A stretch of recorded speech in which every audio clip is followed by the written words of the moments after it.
It appears the World Bank has restricted comments on its Instagram page after thousands of Nigerians flooded the platform, begging them to stop lending money to the federal government of Nigeria.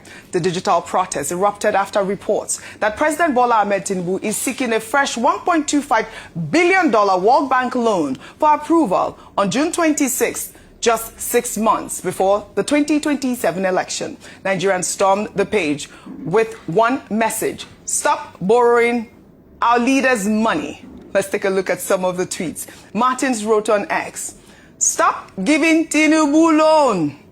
Tinubu's achievements so far: 1. Expensive fuel, expensive food, expensive electricity, weak naira, rising insecurity, growing poverty, endless propaganda.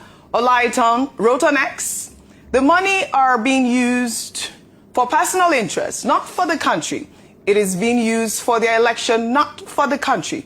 Hear the masses cry, and please don't grant them the loan because we, the masses, will still suffer it. I'm sure you saw that, Adefemi, the hashtag, stop borrowing Tinubu loan. Well, just days ago, Tinubu announced Nigeria will spend $11.6 billion on debt servicing in 2026, nearly half of projected revenue. Now he's seeking another $1.25 billion loan, and the World Bank's response to frustrated Nigerians is to lock the comments.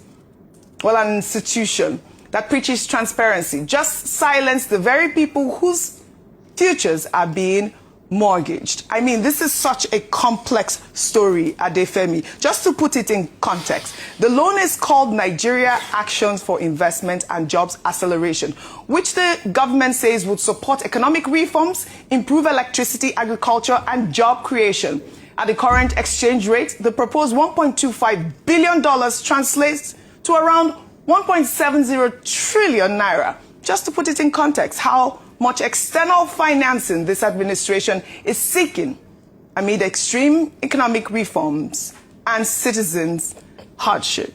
Your thoughts? It's quite tough. Okay, so firstly, I think just as human beings, as Nigerians, it's very important that we don't conflate our thoughts as facts, right? Yes. Because this is a legitimate loan request, and as you've just read, this is the purpose of said loan. Yeah. Nigerians have every right to feel concerned, angered even, with the rate of borrowing in this country, because it is staggering. We actually had an entire guest segment on this topic earlier today. So it is legitimate that people should be and can be concerned. You are entitled to it.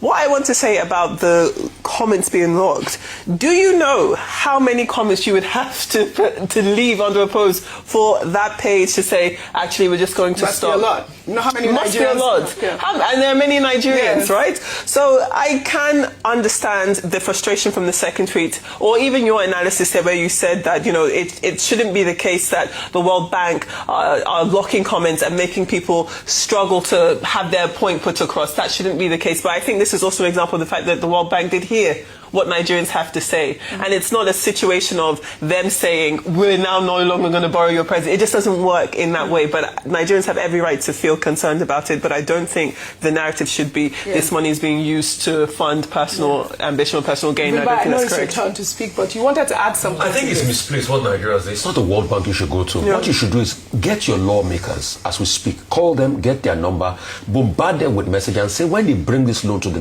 ground of the National Assembly, don't approve it. Reject it. So it's not the World Bank. Go to your lawmakers. All right. Those are the people you elected. That's your voice there. Well, all right.